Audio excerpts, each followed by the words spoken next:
Pues hola, buenas noches amigos del cine y el misterio, y bienvenidos una noche más a las Crónicas de Pablo y a una nueva Crónica Express.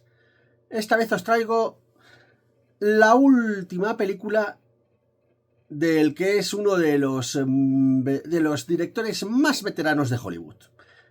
Estamos hablando de Clint Eastwood, que a sus 95 añazos está demostrando que sigue tan en forma como siempre ha estado, y nos ha mostrado una película que, si bien no es original, porque temática parecida hemos podido ver en 12 hombres sin piedad o El jurado, sí que ha querido mostrar su perspectiva dentro del género de thrillers de juicios en El jurado número 2. Una película que realmente se centra en la figura de uno de los miembros del jurado, concretamente Justin Kemp, interpretado por Nicholas Hoult, que se presenta como un padre de familia que en breve va a ser papá de una criatura, ya que su mujer está a punto de salir de cuentas, y que es llamado a formar parte del jurado de el juicio mediático con el que la fiscal, que está interpretada por Toni Collette, pretende ganar la carrera a ser de fiscal de distrito. Pero que le rondará un grave dilema alrededor de este juicio de encausamiento por asesinato de violencia de género, muy en el aire de esta disciplina de hacer visible esta lacra social como pueda ser la violencia machista, pero que no va por ahí los tiros, porque lo que más se va a centrar la película es en dicho dilema moral que se encuentra Justin Kemp por tener un trasunto que, si no queremos entrar en spoilers, no lo revelaré, pero que podría equilibrar la balanza hacia uno u otro lado dentro del propio juicio. Y ahí se centra toda la trama. El juicio en sí es básicamente un trámite. Se lo ventila Clint Eastwood rápidamente. Es básicamente la exposición de los hechos al más puro y típico estilo judicial, con la presencia de testigos, la exposición de pruebas y, por supuesto, los alegatos finales, tanto de Faith Killywitt, que es la fiscal que interpreta a Toni Collette, como del abogado Eric Resnick, que lo interpreta Chris Messina. En un cuarto de hora, la vista está lista para sentencia. Y por supuesto, ahí entra en papel el meollo de la cuestión. La situación en la que los 12 miembros del jurado se retirarán a deliberar. Y como siempre suele pasar en este tipo de películas, siempre hay, primeramente, una clara disposición hacia una de los veredictos, hasta que llega una persona, concretamente Justin Kemp, que plantea el beneficio de la duda y hace que los demás miembros del jurado revisen el caso, revisen las pruebas, revisen todo lo que es la casuística del caso que están enjuiciando, y se planteen dudas razonables sobre la culpabilidad o no culpabilidad del acusado. Ya lo hemos visto, como hemos dicho, en varios casos, pero en esta ocasión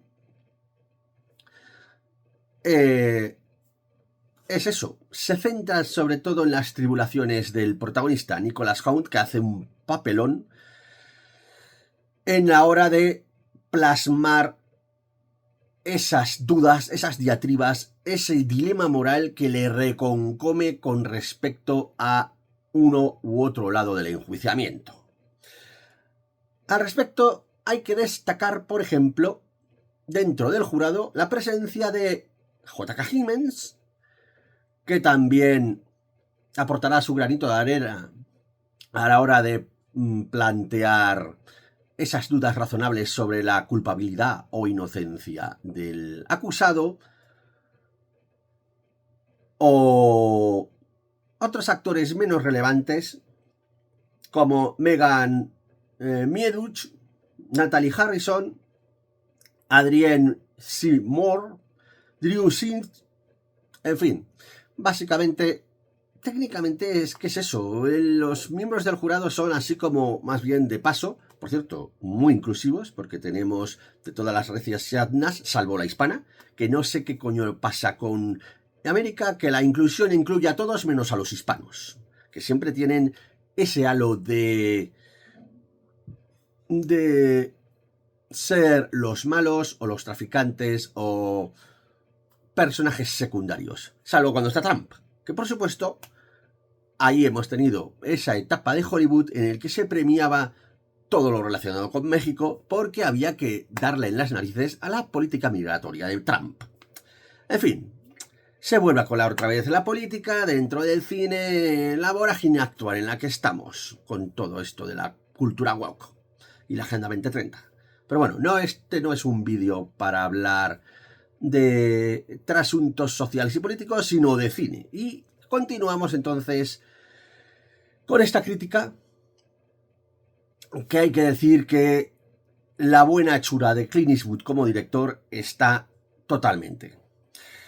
La película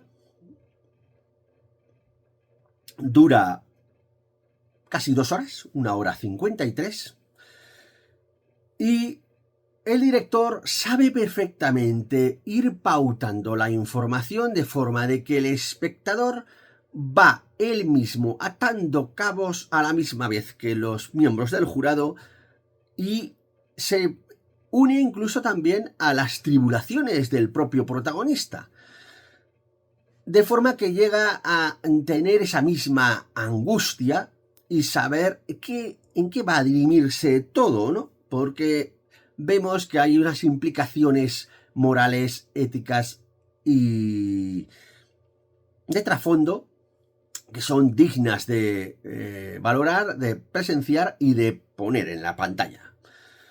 En ese sentido, Clint Eastwood, fiel a su filmografía sobria, nos plantea los hechos de una forma muy sincera, muy honesta, muy directa, que ya se ha podido ver desde el primer momento en el que el juicio en sí pasa rápidamente, y hace un planteamiento también de reflexión sobre los prejuicios o el tema de querer ser mediático y dar por hecho una serie de cosas que si se hace una investigación más somera, más profunda y más elaborada, se puede llegar a pensar que no está todo tan claro como tanto la investigación policial como el propio enjuiciamiento nos quiere dar a entender. Y plantea de nuevo la situación de que es moral sentenciar a una persona que pueda ser culpable o inocente según una investigación así demasiado somera y superficial.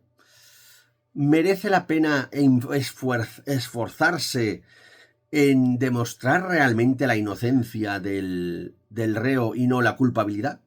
Curiosamente, este estas diatribas se plasman perfectamente en el diálogo paralelo que hay junto con esas disquisiciones que se mantiene el protagonista entre las dos partes, el abogado y el fiscal.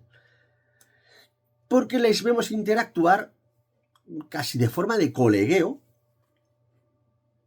en el que las dos partes están perfectamente posicionadas, pero que a medida que va pasando la trama y se van produciéndose esta mayor intensidad y profundidad de investigación con respecto al caso, esas dos posturas empiezan a diluirse.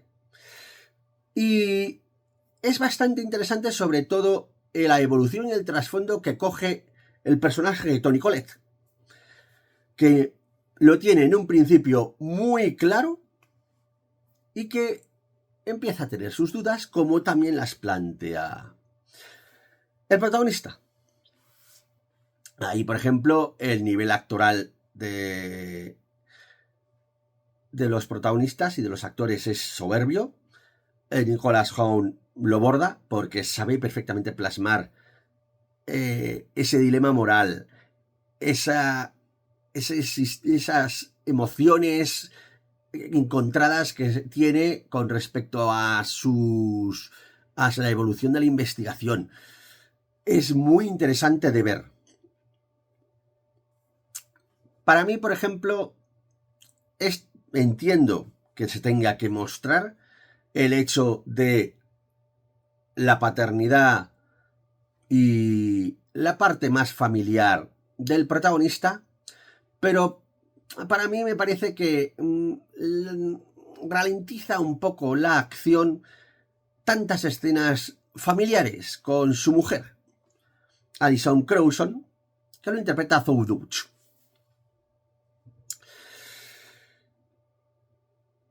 Es ralentizante, pero a la vez aporta esa profundidad de enfoque de Nicholas Hoult, que él se considera una buena persona, pero que este caso le está perjudicando y le está trayendo una serie de cargas morales o cargas emocionales que empiezan a minarle, ¿no? Y realmente de eso va la película. Por lo demás, es una película muy recomendable. Se ve perfectamente la buena hechura del director. Una trama que, si bien no es ágil, sí que el ritmo es el adecuado, de ir perfectamente en un ritmo lento, pausado, meditado, que permite que el espectador también vaya sacando sus propias conclusiones y vaya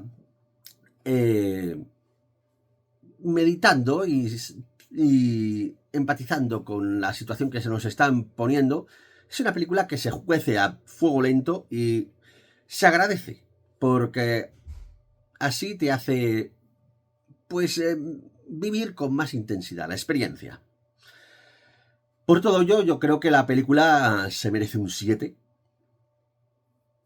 Que no le pongo más nota por el hecho ese de que la trama familiar de Nicholas Hoult me parece que ralentiza la trama y a lo mejor es demasiado lento, ¿no? Como digo, se justifica para introducir al espectador en la trama y que vaya haciéndose eco de el tema realmente de trasfondo que tiene la película, y por supuesto el mensaje es perfectamente loable, pero quizá esas casi 2 horas sean excesivas para la trama que nos quieren mostrar. Y que luego también es verdad que películas de juicios y de jurados y de dilemas morales sobre la inocencia o culpabilidad del reo al que se está enjuiciando ya se ha podido ver más veces, así que no es que esté aportando una gran novedad con respecto a la historia del cine. Así que por eso se queda en un 7, pero un 7 bien merecido y claramente demostrando Clint Eastwood que está en el candelero, que tiene todavía mucho que contar, si la edad se lo permite, y si esta es su última película, está dejando el listón bastante alto. Así que nada más. Como decimos en el canal, sed buenos, no hagáis nada de lo que yo no hiciera, y recordad, hay muchas crónicas, pero no son las crónicas de Pablo. Hasta pronto.